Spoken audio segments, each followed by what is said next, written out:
আসসালামু আলাইকুম এভরিওয়ান। তো আজকে আমরা একটা চ্যালেঞ্জ নিয়েছি। চ্যালেঞ্জটা হলো, এখন জোয়ারভাটার পানি খুবই বেশি। বরিশালে দেখা যাচ্ছে, বরিশাল না শুধু সব জায়গায় মোটামুটি পানির বেশি অনেক।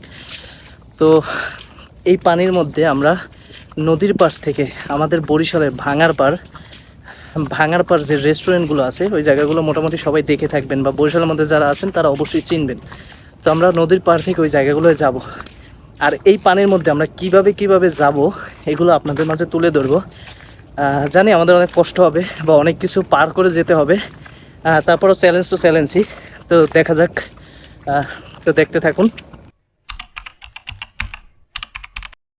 তো আমি বাসা থেকে নেমেই দেখি ছোট ভাই মাহিন আমার জন্য নিচে অপেক্ষা করতেছিল আর বলতেছিল, ভাই অপেক্ষা করতে করতে বৃষ্টিতে ভিজে গেছি। আমি ওকে বলতে লাগলাম, আরে বোকা, আমরা তো বৃষ্টিতে ভিজতেই যাচ্ছি, বৃষ্টি বিলাস করতে যাচ্ছি, আমাদের কেউ না থাকুক, তারপর আমরা দুই ভাই মিলে বৃষ্টি বিলাস করবো আজকে। তো আর কি বলতে বলতে আমরা হাঁটা শুরু করে দিলাম আমাদের গন্তব্যের উদ্দেশ্যে। এই রাস্তাটির কিছু কিছু জায়গায় খাল, নদী, সমুদ্রের মতো হয়ে রয়েছে, তবে এইগুলো কিছুই না। এর থেকে কঠিনতম পথ আমাদেরকে পাড়ি দিতে হবে আমাদের গন্তব্যে পৌঁছাতে হলে। বলতে বলতে আমরা নদীর পাড়ে চলে এসেছি এবং নদীর পাড়ের কিছু সৌন্দর্যময় জায়গা, কিছু সৌন্দর্যময় স্থান, এগুলোর ভিডিও না করে আমি কোনোভাবেই পারছিলাম। যাই হোক, আমাদের মূল চ্যালেঞ্জটি এখন থেকে শুরু, কেননা আমরা নদীর পাড় থেকে হাঁটা শুরু করে দিয়েছি আমাদের গন্তব্যের উদ্দেশ্যে। আর আপনারা অবশ্যই জেনে থাকবেন, নদীর পাড়ের এই ব্লকের উপরে বৃষ্টির দিনে খুবই পিছল থাকে জায়গাগুলো। আজকের ভিডিওটি শুধুই চ্যালেঞ্জ নয়, চ্যালেঞ্জের পাশাপাশি আপনাদেরকে দেখাবো নদীর পাড়ের সৌন্দর্যময় কিছু জায়গা, সৌন্দর্যময় কিছু পরিবেশ। আসলে এমন পরিবেশ এবং এমন সৌন্দর্য টাকা দিয়ে কেনা যায় না। আবার হ্যাঁ, টাকা দিয়েই কেনা যায়। এখন বলতে পারেন যে কি করে টাকা দিয়ে কেনা যায়? অবশ্যই টাকা দিয়ে কেনা যায়, কেননা একটা ভালো পরিবেশ, সৌন্দর্যময় কিছু জায়গা উপভোগ করতে হলে আপনার অবশ্যই টাকা খরচ করতে হবে।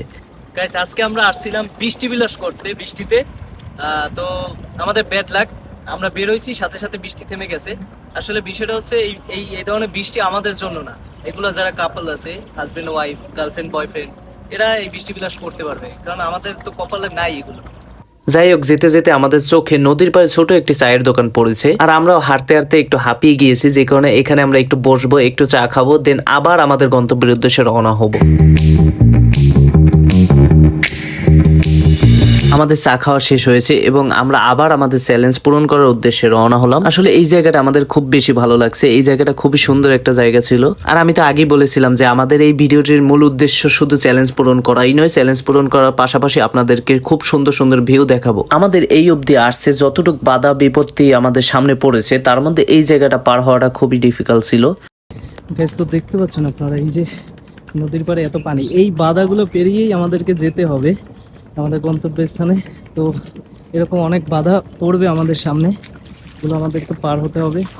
যাই হোক, বাধার কথা চিন্তা করলে আমরা আমাদের গন্তব্যে পৌঁছতে পারবো না, তাই কথা না বাড়িয়ে আমরা আবারও হাঁটা শুরু করলাম। আসলে নদীর পাড়ের প্রতিটি জায়গার সৌন্দর্যই এত বেশি সুন্দর, যেগুলো আমি যদি ক্যামেরা বন্দি করতে যাই তাহলে আপনাদের ভিডিও দেখার মুডই চলে যাবে, কেননা ভিডিওটি এত বেশি বড় হবে যে আপনাদের দেখতে ইচ্ছে করবে না। অবশেষে আমরা আমাদের গন্তব্যস্থানে পৌঁছতে পেরেছি, এত বাধা বিপত্তি পেরিয়েও আমরা আমাদের গন্তব্যে পৌঁছেছি। তো গাইস, অবশেষে আমরা চলে আসছি আমাদের গন্তব্যে। আপনাদেরকে একটা জিনিস দেখাই, জানি না দেখা যাচ্ছে কিনা ক্যামেরা, ওই যে একটা লঞ্চ দেখতে পাচ্ছেন, ওই লঞ্চ থেকে আমরা আমাদের গন্তব্যের উদ্দেশ্যে রওনা করছিলাম। আর এই নদীর পাড় ধরে একদম আমরা এইখানে আসি। তো যাই হোক, অবশেষে আমরা আমাদের চ্যালেঞ্জটি পূরণ করতে পেরেছি। তো আজকের ভিডিওটা এই অবধি থাকবে। তো আবার নতুন কোনো জায়গা, নতুন কোনো ভিডিও নিয়ে আপনাদের মাঝে চলে আসবো। আল্লাহ হাফেজ।